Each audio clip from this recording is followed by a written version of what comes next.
আসসালামু আলাইকুম ওয়া রাহমাতুল্লাহি তাআলা ওয়া বারাকাতুহু। সম্মানিত প্রিয় বন্ধুরা, আশা করছি সকলেই ভালো আছেন, সুস্থ আছেন। আমি আলহামদুলিল্লাহ ভালো আছি, সুস্থ আছি। শুকরিয়া আদায় করছি আলহামদুলিল্লাহ।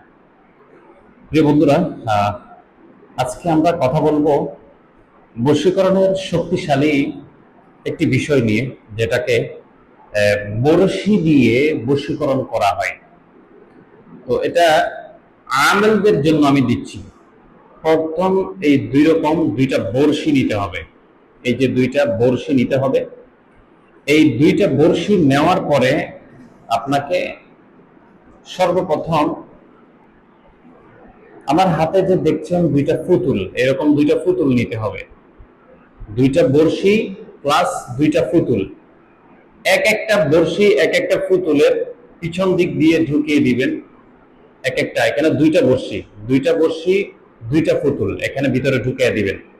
তবে এই পুতুলগুলোকে আগে রেডি করতে হবে। পুতুলগুলোকে রেডি করবেন। স্ক্রিনের মধ্যে দেখেন একটি মন্ত্র। এই মন্ত্রটা, এটা বিশেষ করে আমল ব্যক্তি যারা, ওদের জন্য দিচ্ছি আমি।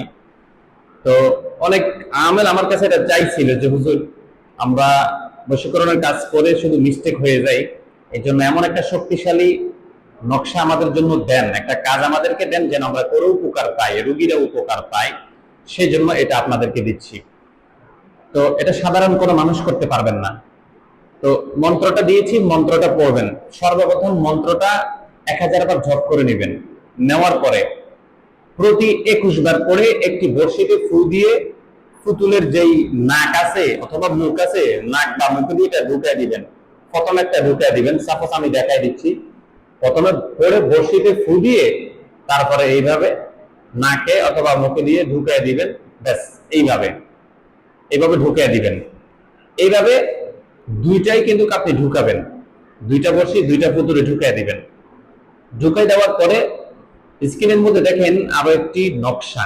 এই নকশাটা পুতুলের এই চেহারার মধ্যে, দুইটা পুতুল তো, ছেলে হোক মেয়ে হোক পুতুল, কোনো সমস্যা নাই, এই চেহারার মধ্যে লিখবেন ওই নকশাটা। এই দুইটা পুতুলের দুইটা নকশাই লিখবেন। লেখার পরে ঠিক একই নকশা যদি স্বামী স্ত্রীর জন্য হয়, তাহলে ওই নকশা আরো 2 খণ্ড লিখবেন।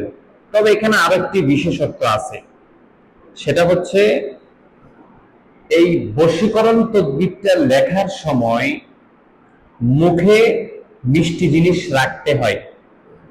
মুখে মিষ্টি জিনিস, যে কোনো মিষ্টি জিনিস রাখবেন, রাখার পরে তদবিরটা লিখবেন। তো এরপরে আপনি এই কাজটা করবেন। এই আরো দুইটা নকশা লিখে ওই দুইটা নকশা তার এই পেটের মধ্যে ঢুকাইয়া দিবেন। এরপরে ঢুকাইয়া এই দুইটা পুতুল, একটা শনিবারে জ্বালাবেন, একটা মঙ্গলবারে জ্বালাবেন। যার জন্য করবেন ওই দুই ব্যক্তির নাম, বাবা মায়ের নাম লিখে প্লাস এখানে একটা ছবি অ্যাড করে দিয়ে দিবেন। ব্যাস, ইনশাআল্লাহ সমাধান হয়ে যাবে।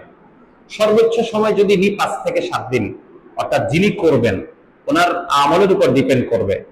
5 থেকে 7 দিনের মধ্যে এটা কার্যকরী হয়ে যাবে ইনশাআল্লাহ। আশা করছি বুঝতে পেরেছেন। ভালো থাকবেন, সুস্থ থাকবেন, দোয়া করবেন আমার জন্য। আসসালামু আলাইকুম ওয়া রাহমাতুল্লাহি ওয়া বারাকাতুহু।